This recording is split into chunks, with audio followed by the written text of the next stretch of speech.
تكلفة عملية الشخير. تكلفة عملية الشخير هي سؤال يومي متكرر كتير جدا ما بين كل عيان وعيان. عيان بيسأل تكلفة عملية الشخير كام؟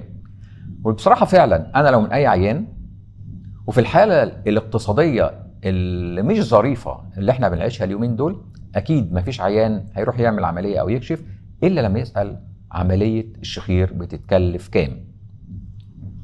عشان أجاوب الحقيقة على سؤال زي ده لازم يكون عندي داتا وعندي معلومات كتير قوي عن المريض عشان اقدر اجاوبه سعر العمليه كام والتكلفه كام. فمثلا لو جه حد بيسالني يا دكتور تكلفه عمليه اللوز لطفل تتكلف كام؟ اكيد بعرف اجاوبه، لان تكلفه عمليه اللوز لطفل صغير مهما كان سنه، هيكون سنه كام؟ من سنه ل10 سنين، مهما كانت الوقت اللي العمليه بتاخده جوه اوضه العمليه قد ايه، 10 دقائق، ربع ساعه، تلت ساعه، مهما كان مده العمليه نفسها، استهلاكات العمليه نفسها، يعني ببساطه يمكن تحديد سعر عمليه اللوز، عمليه اللحميه، بدون اي فروقات وبدون اي مشاكل. انما الحقيقه لما نيجي نتكلم على عمليه الشخير يبقى لازم الكلام مختلف.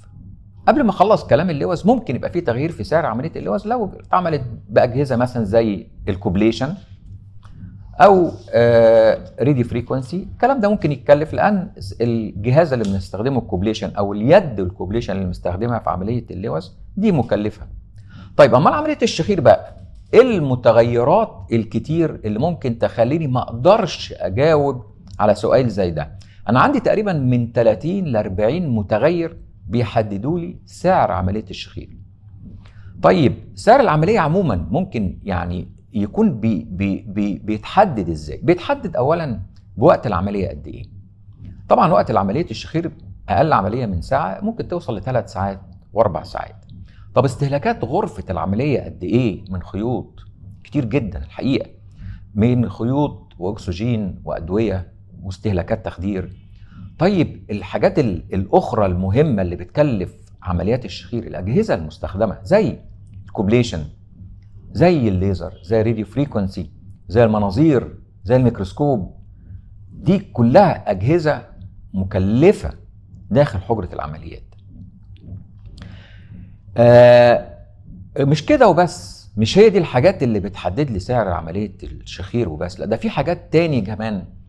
احنا عندنا الجانب التقني الفني بتاع العملية نفسها، وده الحقيقة عمليات الشخير من عمليات التقنيات بتاعتها تقنيات دقيقة جدا ما بين عيان وعيان، وكل عيان بيفرق انا بعمل له ايه، بعمل في سقف الحلق ايه، الحلق ايه، التجميل شكله عامل ازاي.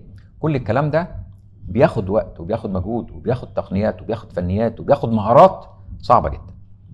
طب ما تيجي نشوف المتغيرات التانية اللي ممكن تحدد لي سعر عملية الشخير. أول حاجة بنعملها عشان نحدد ونشخص العملية هنعمل فيها إيه، أول حاجة بعملها بيتعمل كشف خارج حجرة الكشف بتاعتي، واللي بيقوم بيه المساعد الحقيقة اللي احنا بنسميه كارت شخير. كارت الشخير زي ما حضراتكم شايفين كده، ده كارت المساعد هو اللي بيملاه، بيتكتب فيه الوظيفة والحالة الاجتماعية والضغط وسكر وحساسية، عمل عمليات قبل كده ولا لا، أمراض كبد وصدر، حاجات كتير جدا. جنب كده بيتاخد له كارت الشخير نفسه غير كارت المريض، زي ده كده بالظبط، بنقيس فيه نسبة الأكسجين في الدم قد إيه وهو قاعد، هو صاحي يعني، بنقيس فيه وزنه، طوله، الديامتر أو القطر بتاع رقبته، وزنه، طوله، أسئلة كتير، 10 أسئلة تاني عبارة عن بيشخر ولا لأ، صوت الشخير مزعج ولا لأ، هل يوجد توقف نفس ولا لأ.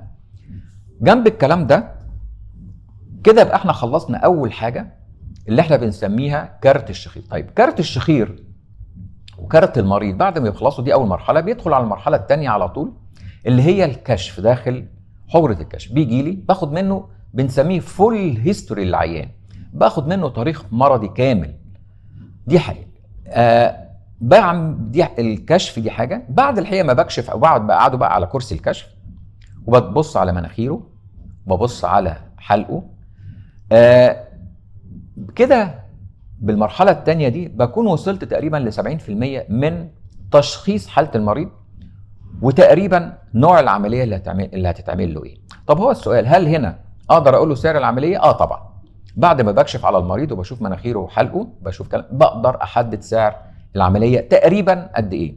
ولكن انا الحقيقه بيبقى عندي مرحله تشخيصيه تانية مهمه جدا، وهي مرحله المنظار. لكن قبل ما بقول له ان احنا نعمل منظار لازم اقول له سعر العمليه، لان كتير جدا الحقيقه، ودي بتألمني جدا، كتير جدا من المرضى بتبقى تكلفه سعر العمليه بالنسبه لهم غير مناسبه، فانا ما اقدرش احمله تكلفه عمل منظار وهو اساسا مش هيعمل عمليه. طيب،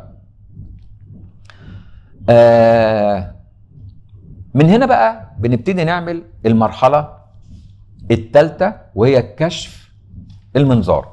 كشف المنظار بنعمله ببنج موضعي، تخدير موضعي خالص. بخف الانف وبدخل في الانف بتاعه الجزء المنظار دون ببساطه جدا من اول الانف لغايه منطقه الحنجره. بالمنظار الفايبر اوبتيك دون، الالياف الضوئيه دون، بقدر اشخص واشوف مجرى التنفس بتاعه بدقه شديده. دي المرحله الثالثه من التشخيص بتاعنا. وبعد المرحله الثالثه بقدر اقول ان انا وصلت ل 90% من التشخيص بتاع الحاله. عندنا مرحله رابعه وخمسه وسته لاكتمال التشخيص، ولكن عاده ما بنحتاجهمش الا في بعض المرضى اللي هو بيبقى صعب تشخيصه حتى هذه المرحله. المرحله الرابعه بعد كده ان احنا بننيم العيان وبنعمل له نفس المنظار دون بمنظار وهو نايم، بنسميه دايس. في مرحله برضو تانية بنعملها له او تشخيص اخر من التشخيص اللي بنعمل له الحاجه بنسميها البوليسيمنوجرافي او اختبار نوم. ده بننيمه عندنا لمده 7-8 ساعات، بيتحط تحت اجهزه محدده، وبالاخر بنقدر نحدد اكتر المكان بتاع الشخير بتاعه فين ودرجته ايه وحاجات كتير قوي.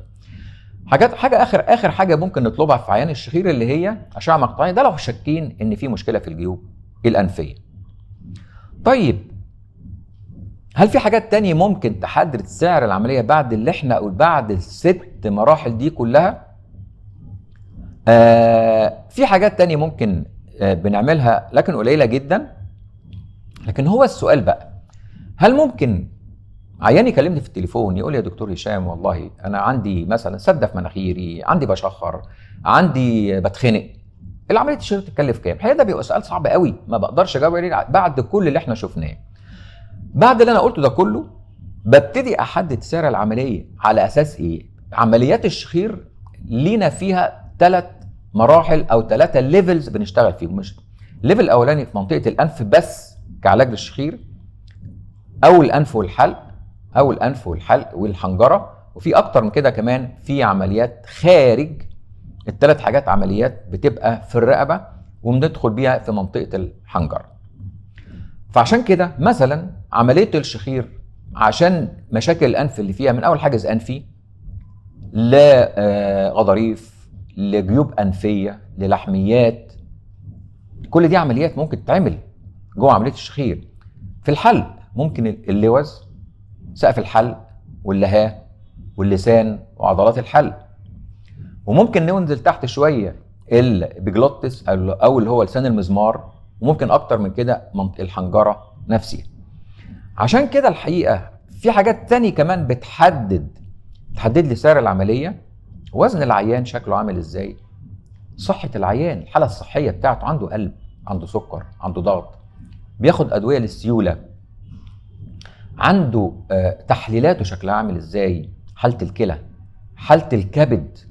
الكلام ده كله كلام مهم جدا لعيان الشخير، مش زي الطفل الصغير اللي عنده 4-5 سنين اللي داخل عمليه لوز 10 دقايق. عشان كده كمان سن العيان مهم. عيان عنده 70 سنه، عيان عنده 80 سنه، عيان عنده مشاكل، كل الكلام ده جوه اوضه العمليات باستهلاكاتها بتحدد لي سعر عمليه اللوز. عشان كده انا بقول لو حد يعرف يقول لي سعر او يقدر يبعت لي ويقول لي كل الداتا اللي انا قلتها بكل الحاجات اللي انا بطلبها ويقولها لي، انا اقدر اقول له سعر عمليه بالتليفون. طيب بعد ده كله يجي لي عيان يقول يا دكتور انا يعني هعمل ايه؟ طب ما انا مشواري بعيد او انا خارج مصر، قول لي السعر التقريبي. الحقيقه انا لو خليني يعني خلي حد مكاني، انا يعني اعتبر ان سعر عمليه الشخير الرينج بتاعها واسع جدا، هنقول من 1 ل50. طب عيان سالني اديني رينج يا دكتور، اديني كده حاجه تقريبيه، انا قلت له 20 مثلا، 20 جنيه، قلت له 20 جنيه العمليه. وبعد ما جه وكشفت عليه لقيت العمليه تتكلف 30 جنيه، تتكلف 40 جنيه. هل من المنطق ان هو هيتقبل مني ان انا قلت له في التليفون رقم، وبعد ما جه وكشفت وعملت الفحوصات غيرت هذا الرقم ضعفته مثلا، لان نظرا لحالته سواء كان كبير او صغير اكيد هيبقى واخد على خاطره مني جدا، واكيد هيبقى يعني المنظر شكله مش كويس، وانا ما اقبلهاش الحقيقه ان حد يفتكر ان انا قلت له سعر وبعد ما يجي اغير له السعر تاني. عشان كده زي ما بيقول كده قولا واحدا لا يمكن تحديد سعر عمليه الشخير ولا بالتقريب. وكتير جدا الحقيقه انا بوجه نفس المريض بقول له انا شايف ان العمليه الحقيقه هتبقى مكلفه عليك، فانا بنصحك ان انت تتوجه لاي مكان حكومي ممكن في حد متخصص او في مركز متخصص او في جزء متخصص لجراحات الشخير. يا رب يكون كلامي يعني وصل لكم، لان الحقيقه الموضوع ده بيسبب لي يعني الم نفسي كبير قوي، ان انا ما اقدرش اقول لعيان على سعر او اقول له على سعر ويطلع يعني يبقى هو السعر غير مناسب ليه نظرا لحالته الاقتصاديه، والحقيقه نظرا للتكلفه الشديده اللي احنا بنتكلفها جوه حجره العمليات. الحقيقه انا عايز اخر حاجه عايز اختم فيها او اختم بيها اللقاء دون، انا على استعداد تام، وانا قد كلمتي يعني الكلام اللي انا بقوله انا يعني ملتزم بيه زي ما بيقول. انا على استعداد تام وهكون في غايه السعاده لو في مكان مجهز بالامكانيات والاجهزه واوضه عمليات فيها كل الاجهزه اللي انا بحتاجها الحقيقه، سواء كان ميكروسكوب، سواء كان جهاز كوبليشن، جهاز راديو فريكونسي، جهاز ليزر، جهاز وحده مناظير كامله، غرفه عمليات مجهزه بالتخدير فيديو لارنجوسكوبي او تخدير تحت المنظار، لان عملياتنا كتير جدا بنحتاج ان احنا نخدر العين بالمنظار. والحقيقه اهم من ده كله حاجتين، تمريض مدرب، وحاجه مهمه جدا جدا اللي هم بنسميهم التيم ورك بتاعنا، التخدير المتخصص في عمليات جراحات الشخير والخنق.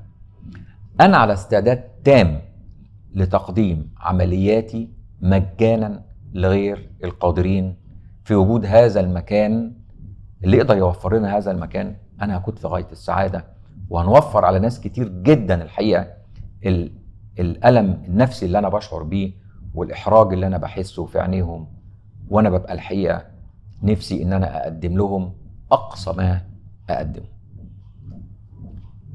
وفي الاخر انا بقول اللهم علمنا ما جهلنا وانفعنا بما علمتنا، مع تحياتي وتقديري دكتور هشام إبراهيم.